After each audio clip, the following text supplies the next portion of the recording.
నమస్తే. నోట్ల రద్దు అంటేనే ప్రజల్లో ఒక భయం పుడుతుంది.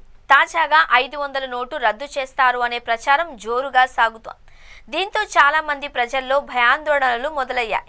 ఇప్పటికే అన్ని బ్యాంకులకు ఆర్బీఐ కీలక ఆదేశాలు ఇచ్చింది అని, బ్యాంకుల తర్వాత 500 నోట్ల సరఫరా తగ్గించాలి అని, ఏటీఎంలలో కూడా 500 తగ్గిస్తూ ఈ ఏడాది సెప్టెంబర్ 30 నాటికి అసలు 500 నోటు కనిపించకుండా చేయాలి అని ఆర్బీఐ బ్యాంకులకు ఆదేశాలు ఇచ్చినట్లు సోషల్ మీడియాలో ప్రచారం జరుగుతోంది. మరి ఇది నిజమా అంటే కాదు, ఇది ఒక అబద్ధపు ప్రచారం. ఆర్బీఐ ఏ బ్యాంకుకు కూడా ఇలాంటి ఆదేశాలు ఇవ్వలేదు. సెప్టెంబర్ 30 నాటికి అన్ని బ్యాంకులు ఏటీఎంల నుండి 500 నోట్లను పంపిణీ చేయడాన్ని నిలిపివేయాలి అని ఆర్బీఐ కోరింది. మార్చి 31 నాటికి అన్ని బ్యాంకుల ఏటీఎంలలో 75%, తర్వాత 90% ఏటీఎంలలో తగ్గించడమే లక్ష్యం.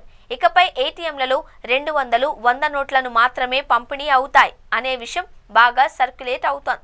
నిజానికి ఆర్బీఐ ఎలాంటి ఆదేశాలు ఇవ్వలేదు.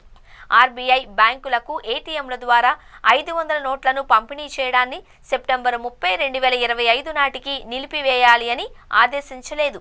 బదులుగా అన్ని ఏటీఎంలలో 2025 సెప్టెంబర్ 30 నాటికి 75%, 2026 మార్చి 31 నాటికి 90%, 100 లేదా 200 నోట్లను పంపిణీ చేయాలి అని బ్యాంకులు వైట్ లేబుల్ ఏటీఎం ఆపరేటర్లను ఆదేశించింది.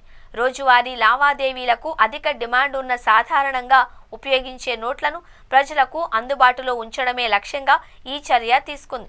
అంతేకాని 500 నోట్ల రద్దు ఉండదు.